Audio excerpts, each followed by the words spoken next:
manusia ketika saat di dunia itu banyak berbagai macam pendapat. Ada yang berpendapat bahwasanya manusia hidup di dunia ini yang terpenting sukses urusan-urusan dunia. Ada pula yang berpendapat bahwasanya ketika saat di dunia ini tujuannya adalah menyembah kepada Allah, menyembah kepada Tuhannya, tapi sebatas ibadatul jawareh, ibadah hukum-hukum yang hanya ada kaitannya dengan jasmani, sehingga golongan mereka itu hanya meninggalkan apa yang dilarang, menjalankan apa yang diperintah, itu sebatas jasmani. Ini yang disebut ibadah jawareh, ibadah yang ada kaitannya dengan anggota tubuh. Ada lagi yang berpendapat yang nomor 3, tujuan manusia hidup di dunia ini adalah pengabdian. Makna dari pengabdian ini adalah menafikan diri, bertemu diri sejati. Ini kalau bahasa Quran disebut biwahdaniyatillah. Dia mengesahkan terhadap Tuhannya. Otomatis sebelum mengesahkan dia telah menafikan selain daripada Allah. Makanya disebut terkenal nafi isbat. Sebetulnya pembahasan nafi isbat itu di dalam golongan thariqah sudah dibahas, cuman kurang detail, kurang menyentuh maksud nafi isbat itu di dalam ruangan makrifat. Masih membahas nafi isbat itu di ruangan ketika salik melakukan suluk, berarti perjalanan. Kebanyakan itu di situ, sehingga lebih ditekankan dzikir itu berjumlah, entah berapa ribu, yang ditekankan itu kebanyakan, ya dah, kebanyakan. Mungkin juga ada yang menekankan fungsi nafi isbat di dalam dzikir tersebut, tidak terpaku di dalam hitungan. Lah, pendapat yang nomor 3 inilah Bapak Ibu pendapat yang paling sedikit, pendapat minoritas, paling sedikit. Sebab apa? Allah sudah katakan di dalam surat An-Nahl, wa minhum man hadanallah wa minhum man haqqat alaihi dhalalatu. Ketika saat ajaran tauhid itu disampaikan, ketika fungsi nafi itsbat itu ditekankan di tengah golongan manusia itu terpecah menjadi dua golongan. Pertama, ada golongan yang mengikuti petunjuk atau hidayah Allah. Tapi ada golongan lagi yang kedua, bersikukuh di dalam tergelincirnya hati terhadap nafsunya sendiri. Ini yang disebut alaihi dholalatu, dia disesatkan Allah. Lah, golongan yang kedua ini Bapak Ibu golongan yang mayoritas, sementara golongan yang pertama ini disebut man hadanallah adalah golongan yang minoritas. Bon niki Quran jawab seperti ini. Jadi jenengan jangan heran kalau ada satu pondok atau satu pengajian atau satu pendidikan itu murni pembahasannya tauhid, itu pengikutnya cuman sedikit. Tapi kalau satu pondok, satu pengajaran, pendidikan yang di situ mengajarkan suksesnya duniawiyah, sing tekon niku mbludak atau mbleduk ngoten, wis saking ukei. Dan itu sudah nas apa yang ada di Al-Qur'an ngoten.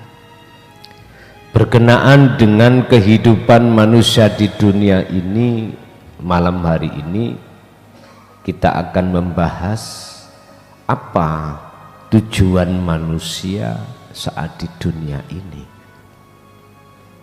Apa tujuan maksud Allah menciptakan manusia diturunkan di dunia ini. Ma utawi opo huwa utawi ma iku al gharadu, gharadul insan fil hayatid dunya, tujuane menungso fil hayatid dunya kang ono ing dalem kehidupan dunia. Apa tujuan manusia saat hidup di dunia ini? Ghayatu hayatil insani, utawi tujuan notoki tujuan kehidupan manusia fil islami miturut agama Islam itu apa ya? Ghayatu iku kama huwa, kaya keterangan huwa kang utawi mah iku muwaddohun kang wis den jelasake fil Qur'ani ing dalam Al-Qur'an, fi suratid Dariyati ing dalam surat Ad-Dariyat al ayata ing ayat 56. Surat Ad-Dariyat ayat 56. Utawi tujuane manusia di dunia ini huwa iku utawi tujuane iku ayak Buddha ing yento supaya madhep ngabukti sira, ngabukti Allah ing Gusti Allah, ayak Buddha ing yento ngabukti Allah ing Gusti Allah, wa yakuna lan ono opo-opo sopo ingsan Nomor loro iku khalifatan, dadi pemimpin fil ardi, dalam bumi. Surat Ad-Dariyat Allah katakan tujuan hidup manusia di dunia ini hanyalah mengabdi kepada Allah dan menjadi khalifah, pemimpin di muka bumi. Wa ma khalaqtul jinna wal insa illa liya'budun, lan ora bakal nyiptakake ingsun Allah al jinna ing jin wal ingsalan menungso. Ora bakal nyiptakno iku illa liya'budun, kejaba krana arahe do ngabdi sapa jin lan manungsa. Ndi sing dimaksud ngabdi niku Pak? Mana yang dikatakan ngabdi, menyembah miturut ayat ini, miturut Quran ini, dan mana yang dikatakan sebagai khalifah? Iku yang dipimpin yang mana? Sing dipimpin iku sing endi?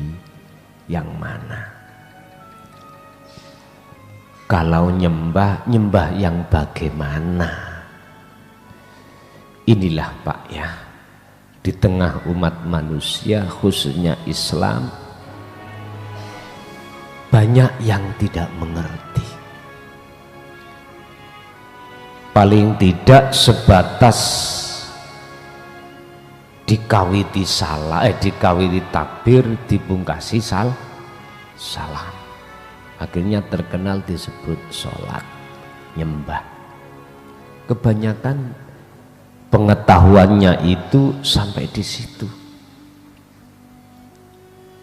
Padahal yang dimaksud liya'budun, ngabdi, menyembah di sini adalah yakni maksud sapa ingsun, yakni ngersakake sapa ingsun annal ibadata ing sak temene kang den maksud ibadah atau nyembah ya iku nafyudzati mahlukoti, meniadakan diri makhluk, wa muqabilatu dzatil hakikiyati, madhep ketemu zat atau diri kang sejati. Kula wangsuli yang dimaksud ngabdi, menyembah, ngibadah adalah nafyudzatil makhlukoti wa muqabilatu dzatil hakikiyati wa huwa al-ahad, meniadakan diri sebagai makhluk dalam rangka menghadap bertemu diri kang sejati. Siapa diri kang sejati? Ai Allahul Ahad, itulah Allah yang tunggal. Maksudnya Allah adalah Al-Ahadu, yang esa. Berarti kalau ada Allah yang esa, berarti lawan katane ada Allah yang banyak. Otomatis artinya apa? Ternyata hati manusia itu masih banyak menyembah nama Allah yang banyak, belum ke Ahad. Sedikit yang nyembah Ahad, yang nyembah yang esa itu hanya sedikit. Kebanyakan itu kalau tidak menyembah namanya ya menyembah sifat, enggak menyembah sifat ya menyembah zat. Udah tiga ini. Yang menyembah aku iku mung sedikit, Yang menyembah yang tunggal itu golongan yang minoritas.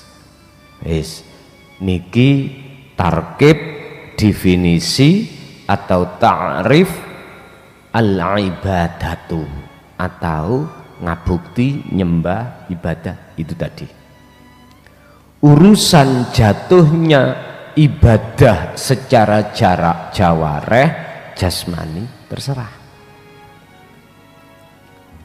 Kan di situ kan miturut Quran kan, miturut Islam kan ada dua. Ibadah itu ada yang berjenis mahdoh murni atau ghairu mahdoh tidak murni. Sekarang pertanyaannya adalah ruhaniyahmu itu sudahkah dan menjatuhkan di aktivitas mana, ibadah mana? Kedua-duanya sudah benar. Tadi saya katakan nafyul fana atau nafyul dzatil makhluqat, meniadakan diri sebagai makhluk, wa muqabalatu dzatil hakikiyati, menghadapkan diri bertemu diri sejati. Bon, ini maksudnya nyembah itu di situ. Berarti tempatnya di mana? Ruhaniyah. Jadi ngabukti atau menyembah itu berarti tempatnya di ruhaniyah. Miturut pandangan kacamata ruhaniyah atau hakikiyah.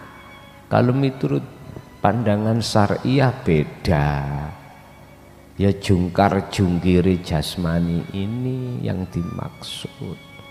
Padahal Anda tidak merasa jungkar jungkiri jasmani itu sebetulnya pancarane jungkar jungkirane rohani.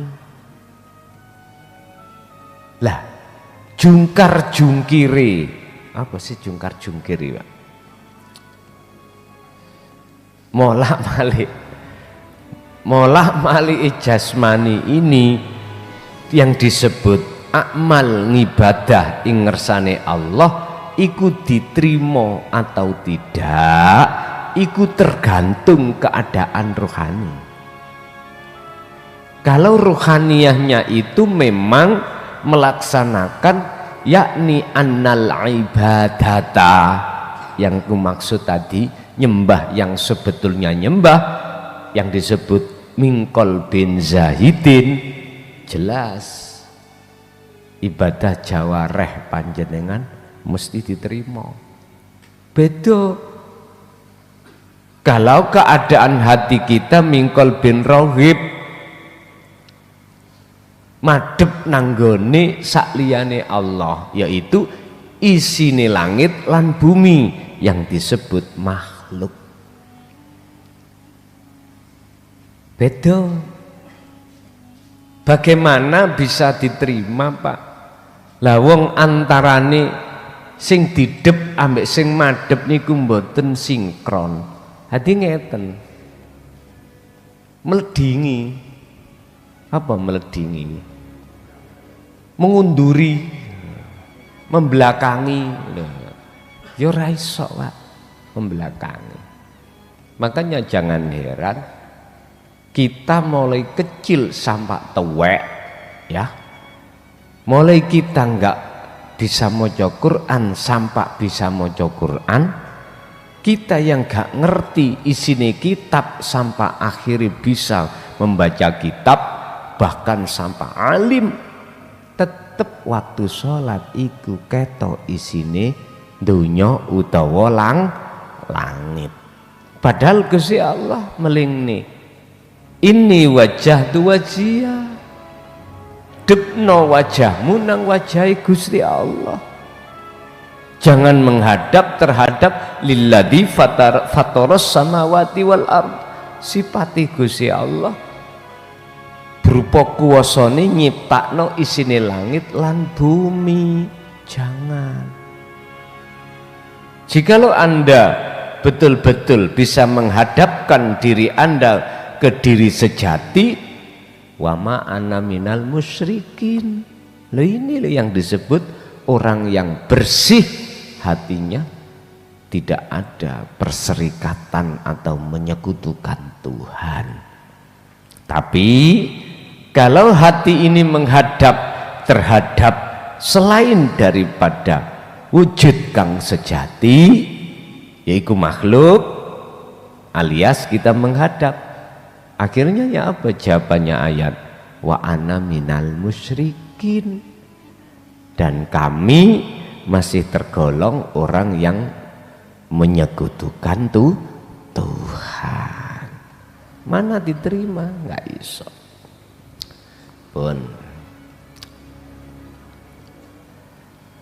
Hadza utawi nafi isbat atau nafyu dzatil makhluqat wa muqabilatu dzatil haqiqat. Iku akni ngersakake sapa ingsun kaulahu ing dawe Allah fi suratin Nahl ing dalam surat Nahl al ayah ayat 36 surat An-Nahl. Walaqad ba'atsna fi kulli ummatir rasulan an ibudullaha waztanibut taghut. Walaqad ba'atsna lan jadi teman-teman wis ngutus ingsun Allah fi kulli ummatin ing dalam saben-saben umat ngutus rasulan ing utusan. Sungguh pasti aku mengutus utusanku di dalam setiap umat. Setiap umat ini, kalau kita bicara kaum, ya setiap kaum Allah pasti ngutus utusannya. Untuk apa? Ani buduh, untuk merintahake, menyerukan anik budu supaya menyembah sopo-sopo umat Allah ing Gusti Allah. Iki maksudnya disuruh nyawiji, disuruh mengesahkan Allah, otomatis harus meniadakan selain Allah terlebih dahulu, baru saged terjadi. Wastanibu lan podo ngelarang atau podo ngedono sira kabeh atau huta ing saliyane Allah. Semua rasul risalah niki wonten mriku tok, ngejak sampeyan kali kula untuk nyawiji. Ya niki lho. Apa tujuan inti daripada tauhid? Biwahdaniyah, pertama mengesahkan Allah. Bentuke anik budullaha, arahno atimu iki Allah ing urip. Berarti jenengan harus membawa akses yang disebut dzikir sirul asrar, baru bisa ketemu. Ngoten lho niki. Sebab prosesnya kalau sudah memfungsikan dzikir sirul asrar, maka dalam hati jenengan Allah akan terasa dekat. Itu berarti Anda sudah dimasukkan Allah di alam muraqabah. Setelah digodok, disucikan di alam muraqabah, maka Allah akan menarik Anda di alam fana. Berarti nafyudzati al-makhluqat, meniadakan keakuan diri sebagai makhluk. Dalam rangka apa? Wa muqabalatun, dan menghadap adzati al-hakikiyati. Apa? Menghadap, bertemu diri sejati, yaitu Allah Subhanahu wa ta'ala. Aku nih Allah akhirnya. Lah nikilah maksudnya anibudullah wastanibu at-taghuta, disuruh ngedoi, meninggalkan dan tidak boleh menemui hati ini terhadap selain Allah. Tapi ketika saat itu disampaikan, faminhum mongko iku setengah saking golongane umat, man utawi ana wong hadza kang aweh petunjuk sapa Allahu Gusti Allah.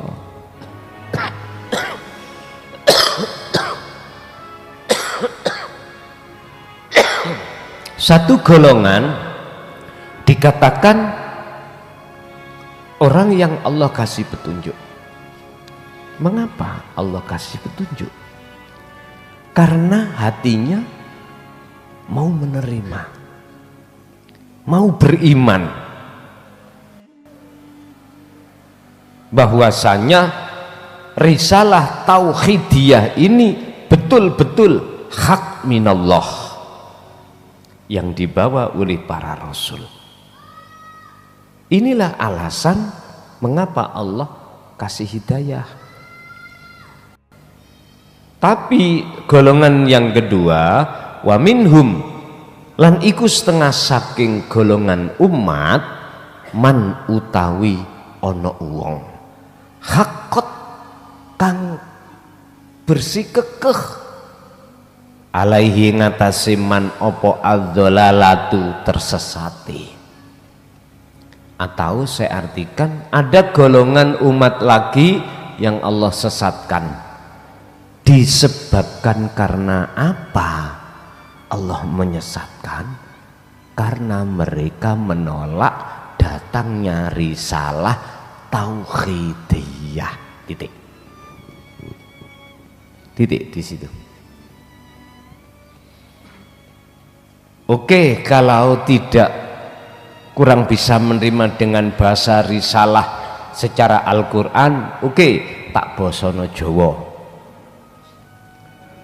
Kita telah menolak dengan ajaran-ajaran ilmu kaweruh, ilmu tuwek, ilmu sepuh, ilmu kuno yang kita anggap iku aliran yang gak bener. Nah ini seperti ini memang. Bapak Ibu, lihat di luar sana keberadaan daripada ajaran tauhid yang setiap saat dan waktu kami serukan. Mereka mengatakan sesat, tapi nyantai aja, nggak usah kau tanggapi terlalu ke dalam, kasih maklum.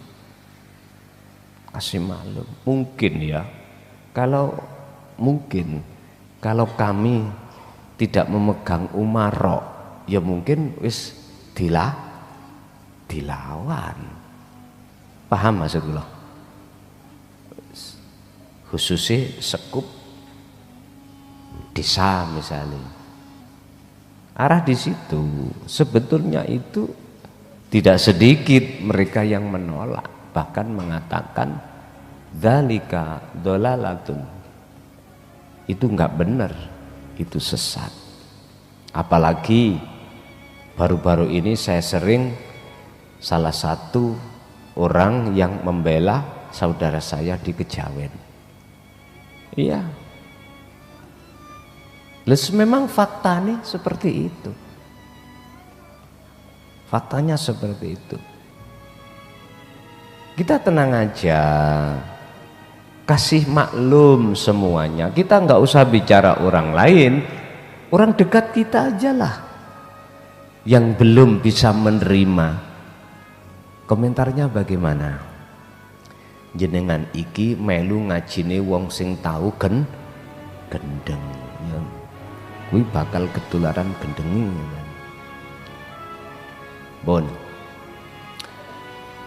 Oleh karena itu fasiru mongko padha lumaku sira fil ardi ing dalem bumi fanduru mongko padha merhatekake ira kaifa kana akibatul mukadzibin, bagaimana akibat orang yang mendustai ajaran ini.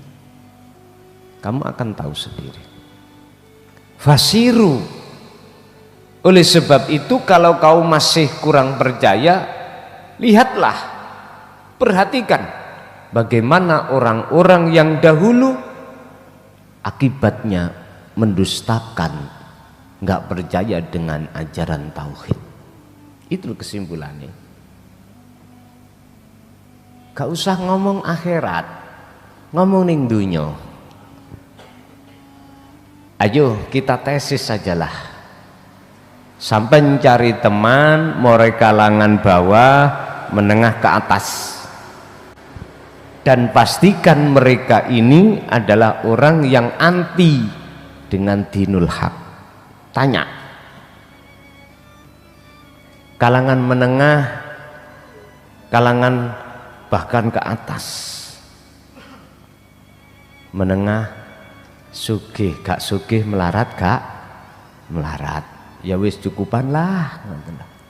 Sing atas kalangan sing serba luweh, coba tanya bagaimana perasaan hatinya, keadaan hatinya ketika menghadapi problematika kehidupan dunia ini. Nggak ada Pak, rasa tenang dalam hati nggak ada. Justru orang-orang yang menengah bahkan di bawah, jikalau hatinya punya teken datang Gusti Allah, sampean tanya sendiri bagaimana keadaan hati. Karena rumus mengatakan ketenangan yang hakiki, kedamaian yang hakiki, kebahagiaan yang hakiki adalah ketika saat hati ini bertemu Allah. Wis iku. Nek hati bertemu jenengan nyun sewu, bojo sing pol ayune. Kuwi budal nyambut gawe metu teko omah iku wis njit-njiten. Mikir bojo sing paling ayu ning omah. Pikirane rena-rena Pak. Kira-kira gak ngene ya. Lah wis mau macem-macem. Sing sugih yang ngono padha. Sami mawon Pak. Mana rasa kedamaian hati? Enggak ada. Kan sudah dikatakan oleh Allah dalam surat Ar-Ra'd ayat 28. Ala bidzikrillah. Ingatlah, hanya dengan mengingat atau sadar hatimu terhadap Allah itulah jiwamu akan bisa menemukan kedamaian. Hanya dengan berzikir. Berzikir maksudnya berarti sadar. Boten berzikir yang dimaksud ngalor ngidul nyekel tasbih, lesane kecuma boten niku. Pun wal maksudu min kauni imaman, apa maksud daripada imaman ay khalifatan? Apa yang dimaksud sebagai khalifah fil ardi ing dalam bumi? Apa yang dimaksud? Wa utawi imaman iku irsadu nafsi, bimbing jiwa Pak, mboten bimbing ahli. Lah ngaten kan ing Quran kan ini ku anfusakum wa ahlikum naro, jagalah dirimu dan keluargamu, ahlimu dari siksa api neraka. Berarti khalifah ar-rijal qawwamuna 'alan nisa, berarti suami sebagai pemimpin rumah tangga. Itulah bahasa syariat. Lah bahasa hakikat ya jiwamu ini. Tuntunan, bimbingan, biar dia enggak mengikuti alurnya, relnya nafsu. Ngoten lho maksudnya. Dengan cara bagaimana nanti dijelaskan. Wa da'watuha lan ngajak ha ing jiwa ila sairi maring melaku ala tariqil ladhi ing atase dalane zat yardahu kang ridani ing alati sapa Allahu Gusti Allah. Lho pas. Berarti ajaan jiwamu itu untuk berjalan di atas jalan yang diridani Allah. Mana yang dimaksud jalan yang diridani Allah? Fa'buduh hadza siratum mustaqim. Ngabukti wau. Urusan jasate sampean mangan, ngombe, nyambut gawe, sholat, poso, haji, wis semuanya ini bisa Anda jadikan sebagai apa? Wadah Anda ketemu Allah. Ya niki fa'budu madepe ati menyang Gusti sehingga disebut hadza siratum mustaqim. Itulah yang disebut jalan atau sirat yang lurus. Kama kola kaya keterangan kola kang wis dawuh sapa Allah Ta'ala fi surat Yusuf al ayata, surat Yusuf ayat 53. Wa ma ubarri'u nafsi innan nafsa la ammaratum bisu'i illa ma rahima rabbi. Wa ma ubarri'u lan ora tau ngucap sapa ingsun, ubarri'u ora tau ngucap bebas nafsi awa-awaan. Inna nafsa sak temene nafsu iku la ammaratun yepti condong sapa apa nafsu bisu kelawan ngajak elek. Apa bisu artinya adalah melalaikan hatimu dari Tuhanmu. Aku tidak pernah mengatakan bahwasanya diriku sudah bebas dari nafsu. Ndak. Justru yang saya katakan inna nafsa la amaratum bisu. Nafsu itu selalu condong menekan hatimu untuk tidak berzikir, untuk lalai terhadap Tuhanmu, untuk tidak sadar kalau semua ini wujudnya Allah, untuk supaya hatimu tidak nyawiji.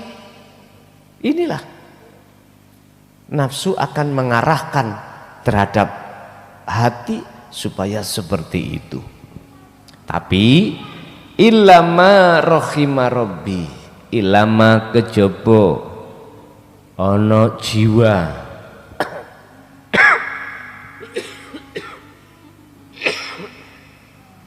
rohima kang melasi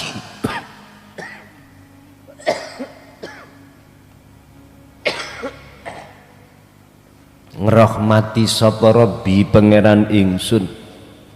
Sebab inna Rabbi sak temene pangeran ingsun iku Ghafurur Rahim, pangeran kang maha ngapura dan maha welas.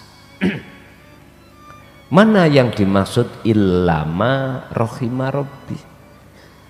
Itulah jiwa yang sudah tidak peduli terhadap dorongan nafsu. nafsunya. Berarti peduli dengan apa? Seruan Allah lewat warid di dalam dirinya. Ingat, warid hanya Allah letakkan pada jagatnya hati hamba, yang hati hamba itu limangkana yarjullaha, hati yang ada keinginan bertemu Allah. Hanya itu. Sama dengan ngeten, Pak. Cahaya atau warid itu sama dengan cahaya. Cahaya ini akan Allah nyalakan di dalam hati seseorang dengan maksud untuk mengusir kegelapan.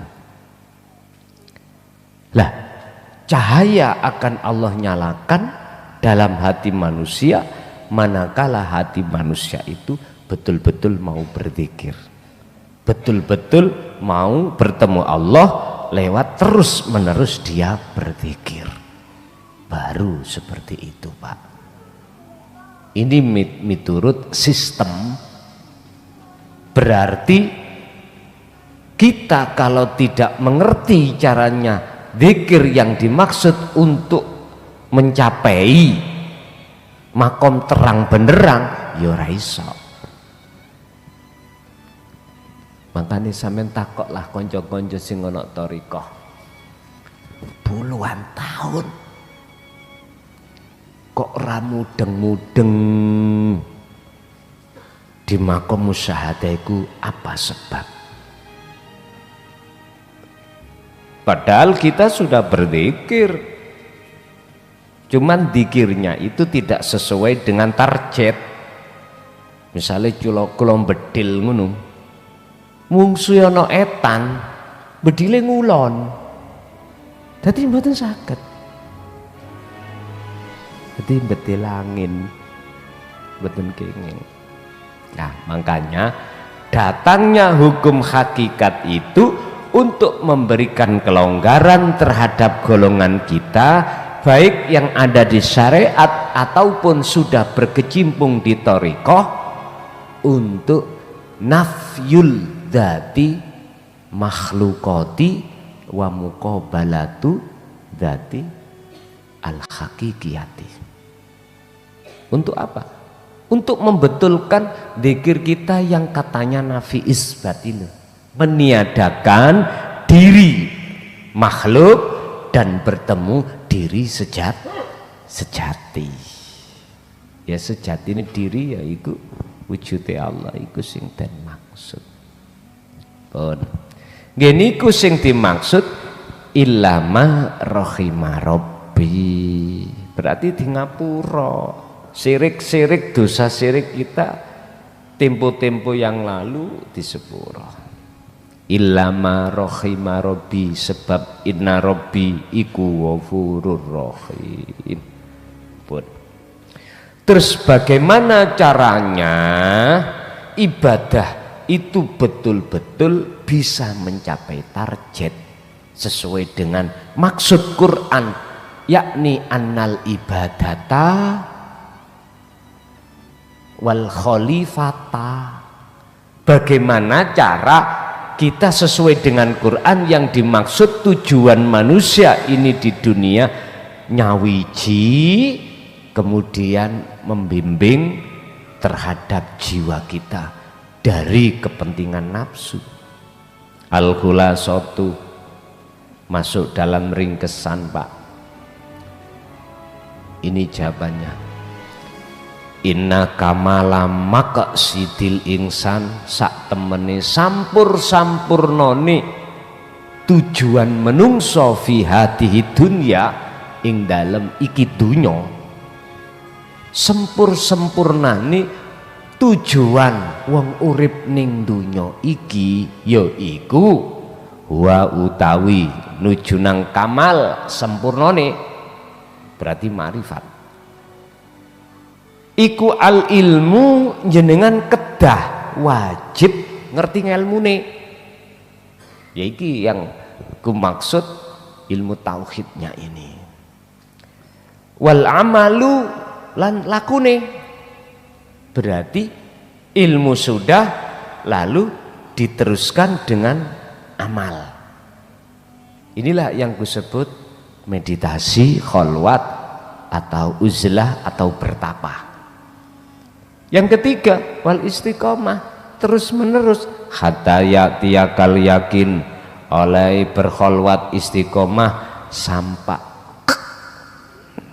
ngerti kek sampai mati, wis gak ada batas. Jadi perkara tiga yang menjadi tujuan di dunia ini sempurna jenengan ini, baik secara nyawijinya atau membimbing jiwa sebagai khalifah. Satu, harus berilmu, loro amal, telu istiqomah. Inilah yang disebut takwa, dan Allah katakan tentang takwa, innama yataqabbalullahu minal muttaqin. Amaliyah, kalau tidak ada dasar takwa ini, jenengan tuas jungkar jungkir, maca Quran tuas maca Quran, nyun sewu, sedekah tuas sedekah, haji tuas haji, ternyata di mata Allah bukan di mata manusia tak ternilai alias tak diterima, disebabkan tidak bertakwa. Innama yataqabbalullahu minal muttaqin. Sesungguhnya ibadah apapun itu tidak akan diterima oleh Allah kecuali yang bersumber dari hati yang takwa. Al-Fatihah. Bismillah. Akhirul kalam. Assalamualaikum warahmatullahi wabarakatuh.